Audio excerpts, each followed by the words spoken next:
What if I told you the person who hurt you most is not confused, not unaware, and not struggling to remember what they did, but fully aware and still acting completely normal? Because what looks like emotional indifference is not a lack of memory. It is a carefully built psychological process that allows someone to live with their actions without feeling their full weight. And if you have ever wondered why someone can hurt you deeply, then move on like nothing happened, you are not alone in that confusion. Stay with this, because once you understand how the human mind protects itself from emotional discomfort, you will never look at relationships the same way again. Your childhood best friend stops returning your calls after you called them out for forgetting your birthday for the third year running. Your ex sends you a casual meme 2 weeks after blindsiding you with a breakup text.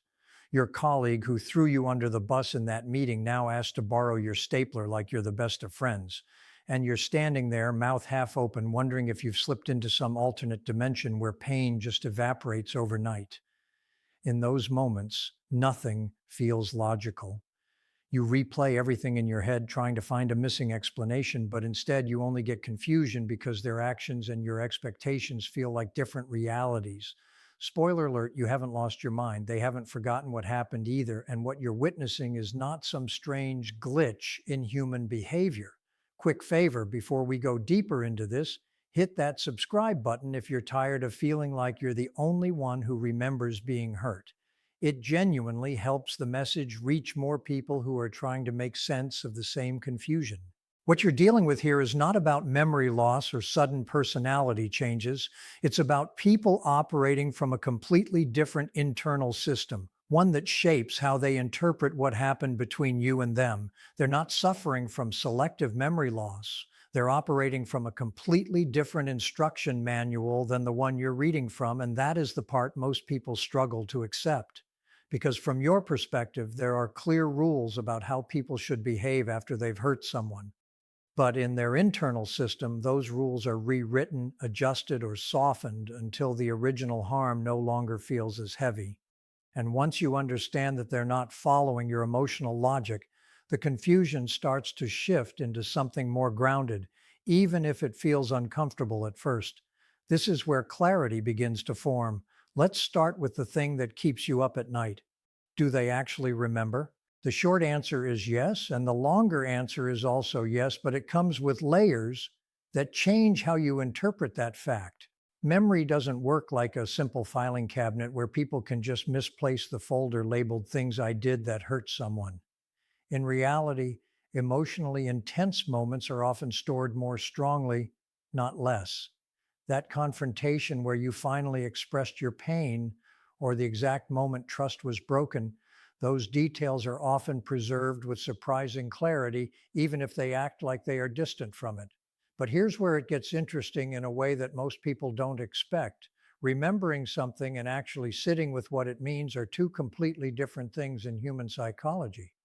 There is a process where people slowly distance themselves from responsibility by reshaping how they interpret their own actions. First, they minimize what happened, telling themselves it wasn't that serious. Then they shift the focus to circumstances, saying they were going through a lot at the time.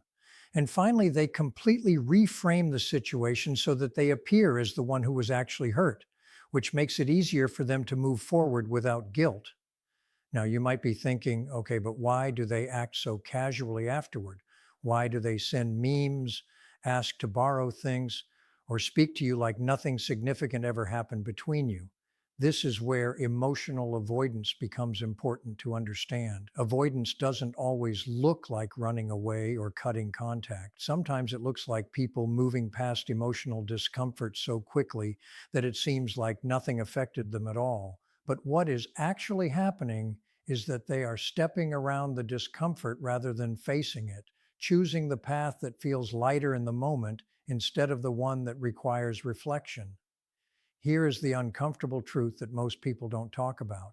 Staying with discomfort requires practice, and for many people, that practice never really develops. Emotional resilience is like a muscle that grows only when it is used. But some individuals have never been placed in situations where they had to hold emotional weight for long periods of time. The moment something feels difficult, awkward, or emotionally heavy, they instinctively look for the easiest exit available. That exit can be physical, like leaving the situation, or social, like distancing themselves until the feeling passes. And when that happens, accountability often becomes the first thing they avoid completely. But sometimes the way out is not physical at all, it is psychological. They quietly, almost without realizing it, decide that this discomfort simply does not exist for them anymore. And if something does not exist in their inner world, then why would they behave as if it does in real life? There is actual research that explains this pattern. Studies on cognitive dissonance show that when a person's actions clash with how they see themselves, they rarely adjust their actions or completely change their self-image. Instead, they adjust their memory of what happened. The mind is surprisingly flexible when it comes to rewriting the past in a way that feels easier to live with. So that person who suddenly stopped replying after years of friendship might not remember it as a deliberate choice. In their mind, it becomes something like, "We naturally drifted apart," instead of, "I chose to stop responding because dealing with the situation felt uncomfortable." Now, let's understand how someone can continue living normally after causing emotional damage to another person. This connects to what psychologists call self-concept maintenance. Every person carries a mental story about who they are. I am a good person. I am fair. I am kind. This story is very important because it supports their entire identity structure. When they do something that does not match this story, like hurting someone who cared about them, it creates inner conflict. At that point, they have two choices. Either they update their self-image and accept that they are capable of causing harm, or they reshape what happened so it fits their existing identity. Most people choose the second option. They do not want to destroy their entire self-image because of one event. So instead, they slowly reshape the meaning of the event until it no longer feels like a threat to who they believe they are. That is why the story changes in their mind. I did not hurt them that badly. They are exaggerating. Anyone would have done the same thing. Actually, I was the one who was treated unfairly. These mental adjustments happen quickly, almost automatically. It is like the brain is editing reality in real time to avoid emotional discomfort. But there is another layer to this that is even more complex. Some people are not only protecting how they see themselves, they are also protecting how others see them. Think about it.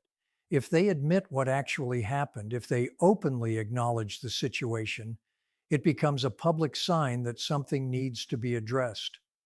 It becomes a silent confession that there is something wrong that needs attention. For someone who has built their identity around being easygoing, fun, or low drama, that kind of admission feels threatening. So instead of addressing it, they continue acting normal. They behave as if nothing significant ever happened. They keep posting, laughing, socializing, and interacting as usual. Every normal action they take sends a message to others. Nothing happened here. Everything is fine. There is no issue to discuss. And the more they behave this way, the more that version of reality starts to feel true, not just to others, but eventually to themselves as well. This is how social reinforcement works. Now, here is where your experience becomes emotionally complicated. Every time you try to bring up what happened, they respond with confusion, dismissal, or minimization. And slowly something starts happening inside you. You begin to question your own memory. Did I misunderstand this? Am I making too much out of it? Maybe I am overreacting. This is not accidental. When someone refuses to acknowledge a shared reality, it creates instability in the other person's perception. This is where the concept often referred to as gaslighting comes into discussion. Even without focusing on labels, the effect is the same. When your emotional experience is consistently denied, your mind starts doubting itself because humans naturally look for agreement with others to confirm reality. So when someone you trust confidently acts like nothing happened, part of your brain starts wondering if your interpretation was wrong all along. This is why their calm behavior or dismissive attitude feels so destabilizing. You are carrying the full emotional weight of the experience while they appear to carry none of it. That imbalance creates exhaustion that is hard to explain to someone who has never experienced it directly. From the outside, it might look like you are holding on to something too strongly, but internally it feels like unresolved emotional reality. Now let's look at what is happening inside their world because it is not as peaceful as it appears. Emotional avoidance always has a cost. Research on suppression of emotions shows that people who avoid dealing with their actions often experience higher stress, difficulty in relationships, and even physical symptoms over time.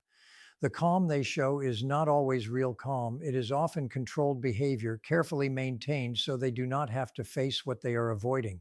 It is like living in a house with a locked room. Inside that room is everything they do not want to deal with. Every time they avoid a difficult conversation or memory, it is like adding another lock to that door. From the outside, the house looks fine. Everything seems normal, but the room inside has not disappeared. It is still there, filled with everything unprocessed. They just avoid opening it. Over time, they become skilled at keeping that door closed. This is also why people who avoid accountability often surround themselves with others who are similar. They naturally drift toward environments where emotional discomfort is not challenged, where difficult conversations are avoided, and where nothing forces them to open that internal door. It is not always intentional, but it supports their way of coping. Everyone around them ends up participating in a shared silence about uncomfortable truths. Here is something important to understand. Sometimes avoiding emotional responsibility is not just denial. It can also be a defense mechanism rooted in fear. For some people, their entire identity depends on believing they are fundamentally good. That belief is the foundation of how they see themselves.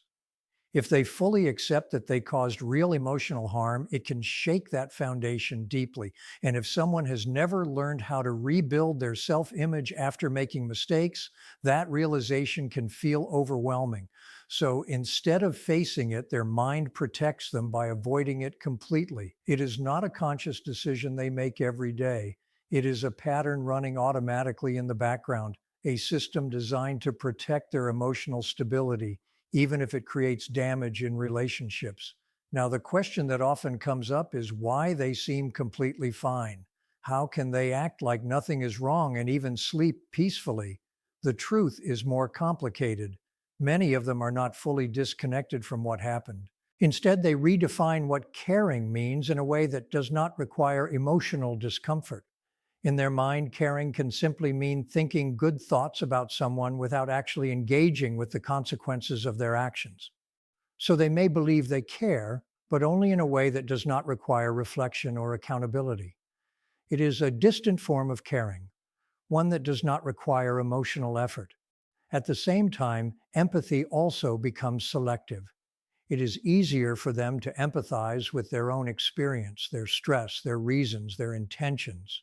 That side feels natural and comforting, but empathizing with the person they hurt requires them to sit with discomfort, and that is the part they tend to avoid. So their attention naturally shifts inward, focusing on themselves, their justification, and their emotional comfort, while your emotional experience remains outside their focus. And that is the core of the imbalance. Not because they're incapable of empathy, but because they've learned, consciously or not, where to direct it in order to protect their own comfort. It's less about a total absence of feeling and more about selective direction, where certain emotions are allowed in and others are quietly pushed away before they become too heavy to carry. And that selective direction shapes everything that comes after, including how they remember the situation and how they choose to move forward, as if it never carried the weight it did for you. So, what do you do with all of this? How do you move forward when someone has rewritten the same story in their mind while you're still holding the original version unchanged and clear? The first step is accepting something uncomfortable but necessary. You have to grieve the closure you are not going to receive. That is a real form of grief, even if it is not always recognized as one. You had a very human expectation that when you are hurt, the person who caused that hurt would acknowledge it in some way. That expectation is normal. It is based on fairness, emotional responsibility, and basic human decency. When that acknowledgement never comes, something is lost. You lose the validation that your experience mattered to them in the way it mattered to you. You lose the apology that would have helped make sense of the situation. You lose the clean ending where responsibility is shared and the story can finally be put to rest. And that loss deserves space. It is not something you have to rush past or minimize. The disappointment of realizing someone will not meet you in that emotional space is itself something that needs to be acknowledged, not ignored. Then comes the harder part, which is learning to give yourself what they are not giving you. You begin by validating your own experience without waiting for external confirmation. You already know what happened. You were there. You lived through it. That reality does not become less real just because someone else refuses to recognize it. Your pain does not become less valid just because it is not mirrored back to you. Your memory does not become unreliable simply because someone else has chosen to remember differently. This is not about forcing yourself to feel okay with what happened. It is about refusing to let someone else's denial overwrite your internal truth. It is about holding on to your own clarity, even when it is not supported by the other person's version of events. And that is not easy because humans naturally look for shared understanding to confirm reality. But in situations like this, that shared understanding may never come, and waiting for it only keeps you stuck in a cycle that depends on their participation. Here is something important to understand about people who cannot sit with what they have done. They are still showing you something very real about who they are right now in the present moment, not who they might become in the future and not who they were before things went wrong, but who they are currently when faced with discomfort, conflict, or accountability. And that information matters. It tells you how they handle emotional responsibility, and that is not something you should ignore when deciding what place they have in your life moving forward. Some people will eventually change.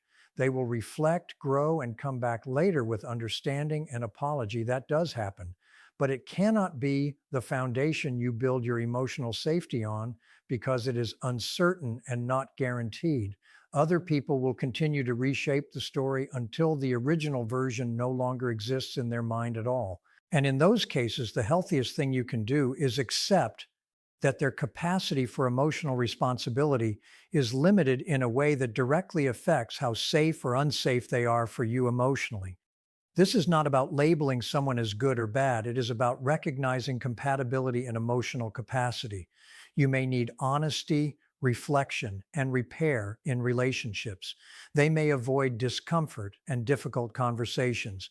Those two patterns do not align in a meaningful way, and trying to force them into alignment usually leads to more frustration and confusion on your side. The real shift happens when you stop trying to convince someone to see something they are actively avoiding, when you stop re-explaining, reliving, and re-arguing your experience in hopes of finally being understood. At some point, clarity comes from accepting that understanding is not always the outcome, no matter how clearly you communicate. And that realization can feel painful, but it also removes you from a cycle that has been draining your energy. What remains is your own reality, intact even if it is not shared. Your experience still happened, your feelings still mattered, your response still makes sense in the context of what you went through, and your need for honesty, accountability, and emotional respect is not excessive or unreasonable. It is simply a reflection of what you value in human connection. And once you start seeing things clearly in that way, something shifts. You stop trying to win understanding from people who are not willing to offer it. You stop measuring your reality against their denial. And slowly your focus returns to what you can actually control, which is how you choose to treat yourself what you allow in your life, and what kind of emotional standard you are no longer willing to lower just to keep someone present who was never meeting you fully in the first place. So, when you put everything together, the real message is simple, even if the experience is not. Not everyone will process pain the same way you do. Not everyone will reflect, take responsibility, or revisit what happened with the same level of emotional depth.